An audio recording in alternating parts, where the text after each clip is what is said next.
Hi, I'm Ollie, and in this Politics Explained video, I'm going to go through 7 key examples from the past year of UK politics that will be really useful for you to use in your exam in a few weeks' time.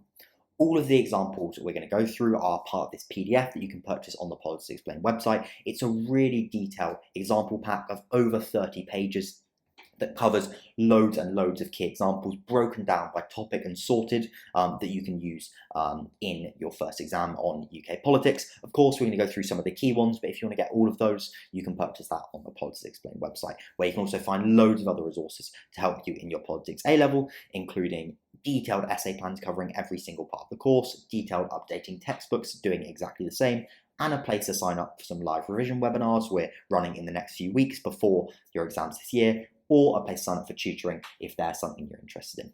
The first example we're going to have a look at then is the passage of the Terminally Ill Adults End of Life Bill as an example of representative democracy in a number of different ways. So this bill, though it's not yet been passed, is a really important example of a private member's bill, and of course therefore be very useful for the UK government topic as well. And when I do a video on some key examples on the UK government topic, I'd imagine this one I'll choose as well, as it's a really important one. Effectively, it passed its second reading in the House of Commons on Friday the 24th of November with a majority of 55, and it was introduced by Labour MP Kim Leadbeater as a private member's bill after she came top of the private member's bill ballot. The bill effectively legalises assisted dying for terminally ill adults in England and Wales, and is one of the most significant social reforms in a generation. Of course, it's important to note this bill hasn't been passed into an act yet, but with that majority in its second reading, it seems likely that it will be made into law. Crucially, this is really useful as it highlights Parliament's legislative function, as backbenchers are able to propose and make significant changes to law via the private members' bill process. So that's for the UK government side of the course. But it's really a really good example of representative democracy, as the vote was a free vote, meaning that MPs were allowed to vote with their conscience rather than based on what the party's whipping them to do.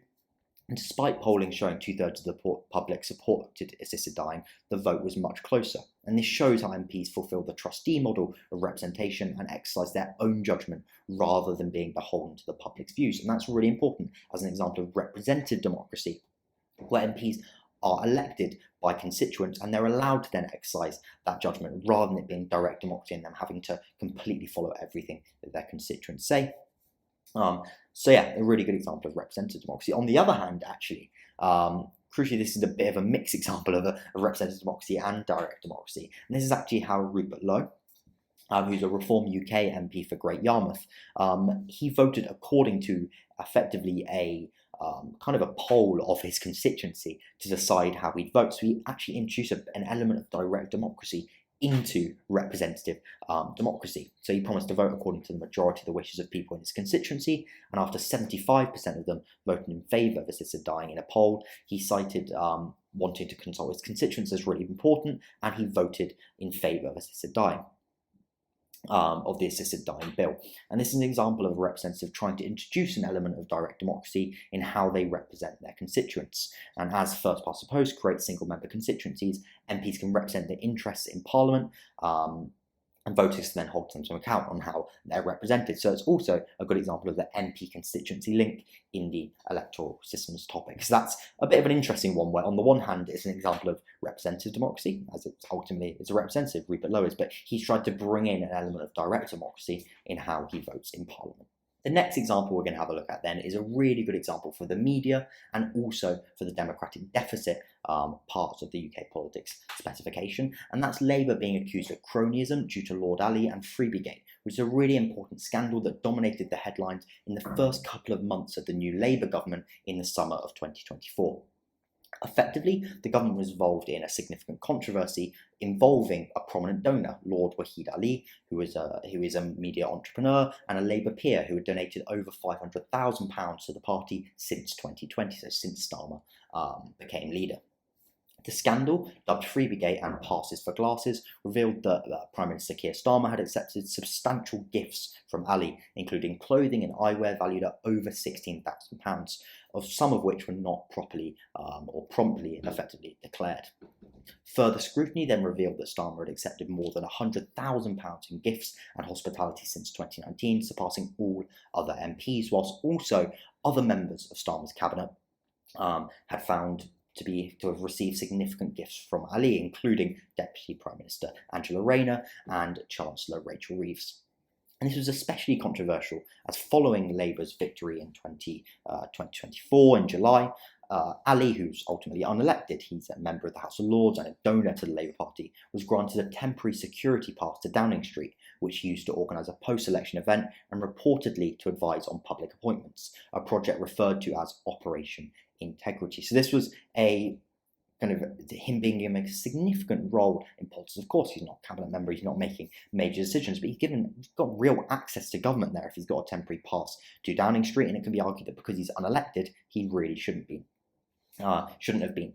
And of course, as a result, these revelations led to allegations of cronyism and the idea that he'd been able to buy political influence through his donations to the Labour Party, and it further undermined trust in politicians and reinforced perceptions of a democratic deficit, and the idea that most of those with money can influence politics despite being unelected. So this is, of course, a really good example for the party funding topic, as well as democratic deficit and the media, which I'll touch on now, actually. So crucially, it was really important because the media revealed this scandal, including through freedom of information requests.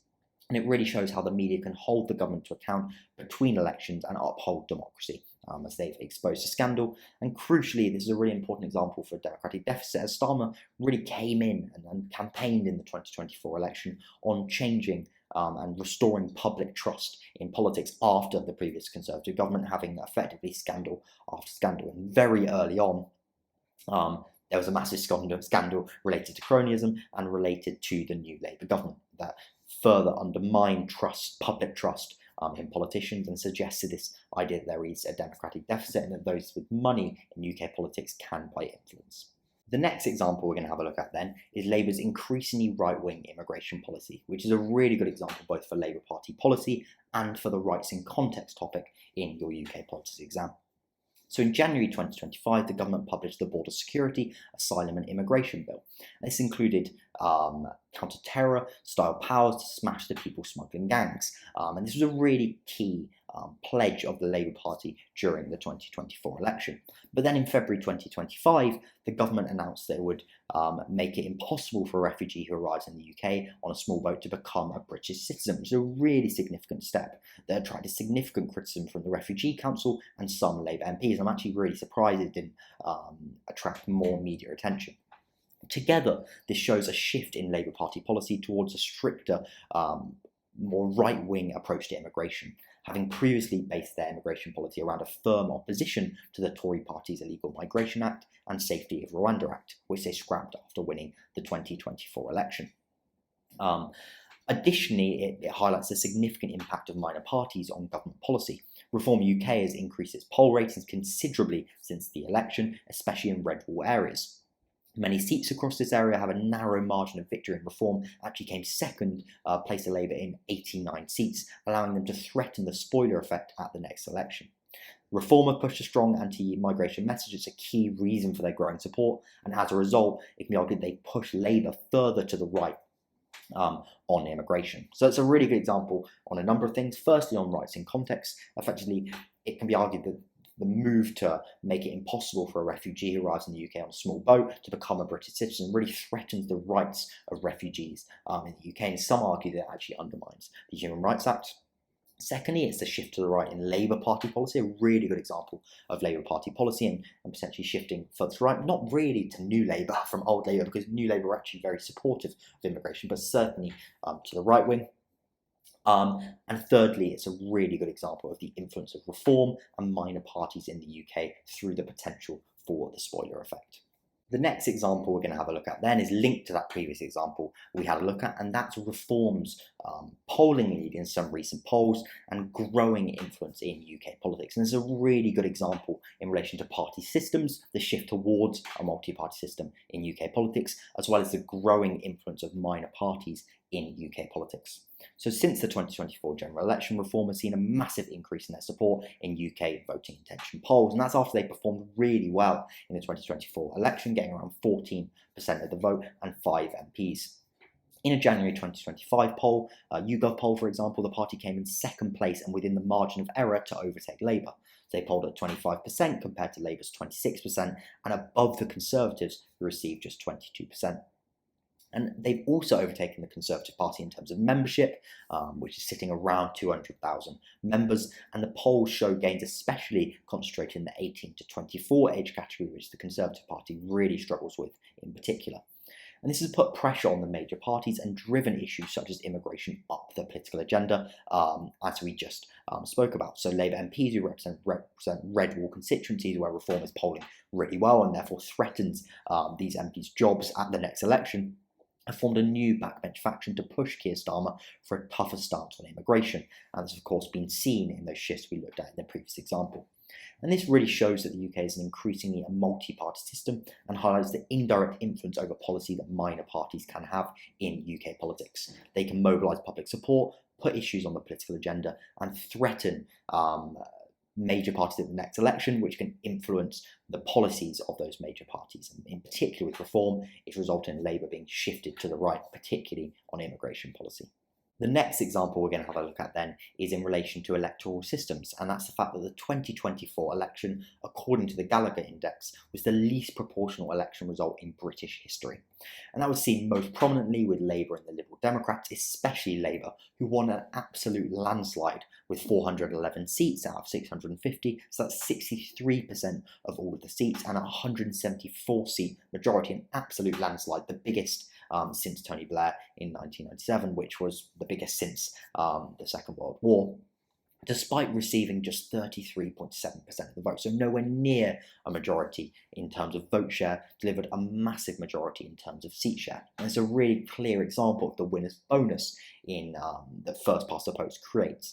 The winner often has a seat share that far exceeds their vote share. Of course, this is by far the least proportional election result we've seen in British history. So this was accentuated in this particular election, but it's the same across elections as well.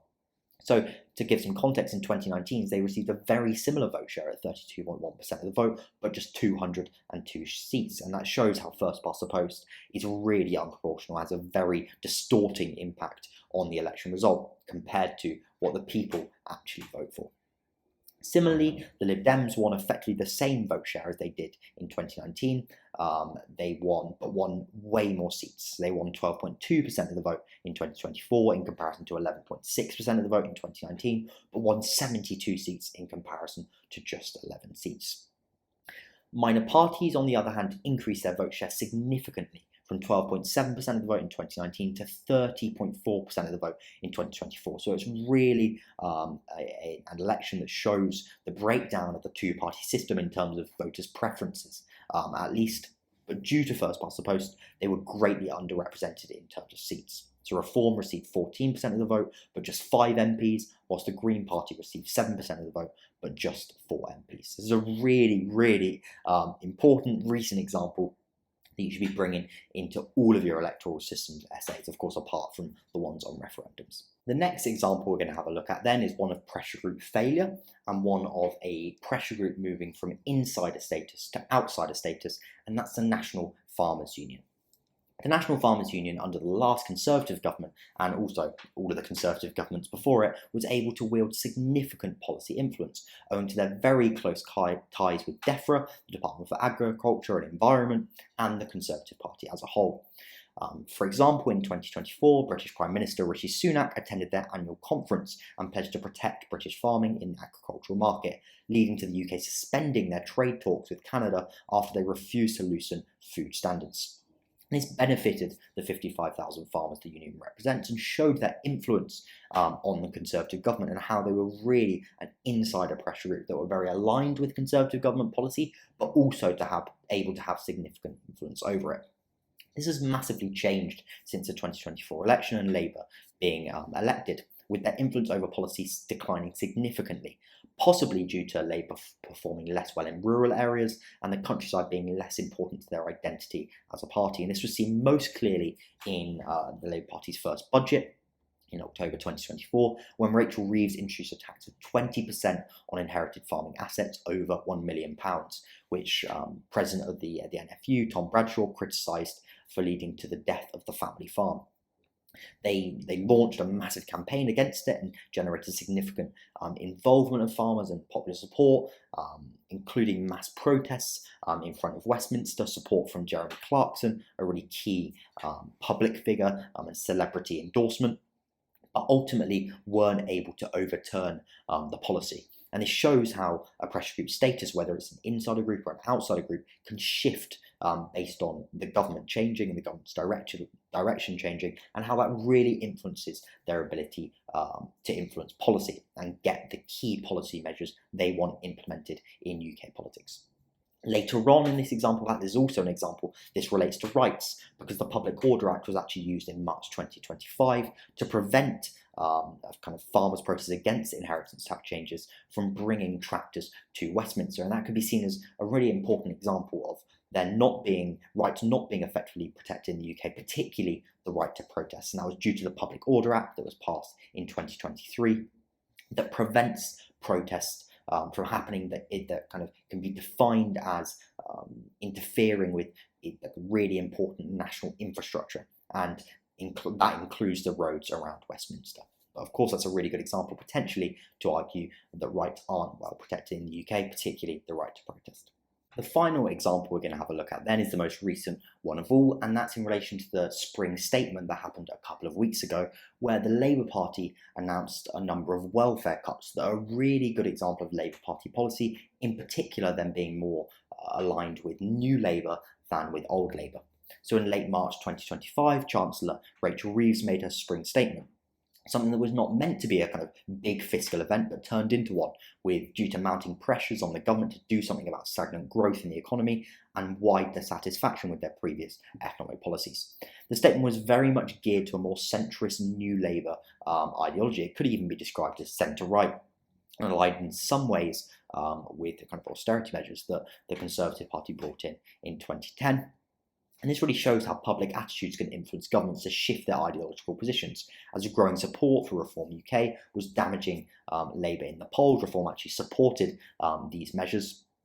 And the most significant announcements in the spring statement were in relation to welfare, including major cuts to the welfare budget, particularly for those who are disabled in the UK. And ultimately, they're going to result in the number of people in poverty rising to 14.5 million by the time they're implemented. A number of measures that were introduced were the tightening of eligibility for personal independence payment, which is the UK's key disability benefit, which is really, as it's in the name, important to giving people who are disabled in the UK independence. It will be tightened to mean that fewer people will be able to access it. The amount that those who can't work due to disability or long-term sickness will receive in universal credit will also be reduced by £50 per week by 2026-2027. And Reeves also announced £1 billion to help people back into work and £400 million for job centres. And this clearly shows de-alignment from Old Labour's commitment to the redistribution of wealth and greater alignment with New Labour, who emphasised getting people back into work and preventing people from quite exploiting, even though the vast majority of people actually weren't and don't exploit the welfare system when they could work. So this really clear alignment with New Labour policy that's really typified by Blair saying that New Labour saying they wanted to give a hand up, not a handout. Of course, it was also motivated by the need for the government to save money, but their willingness to effectively do this through welfare cuts is really importantly signals something about the ideology of the Labour Party, and it shift away from Corbyn's more Old Labour policies towards now Starmer and Reeves' more New Labour policies. So yeah, those were 7 examples that will be really useful. They're all recent examples, they're all from the past year, that will hopefully be really useful for you to use in the exam in a few weeks. on UK politics. Please let me know if you've got any questions or comments in the comment section below, and I'll try and get back to you. And also, as I mentioned at the start of the video, go to the Politics Explained website if you want to sign up for some live revision webinars we're running before this year's exams in a kind of a week or two's time, which should hopefully be really helpful to prepare you for those exams.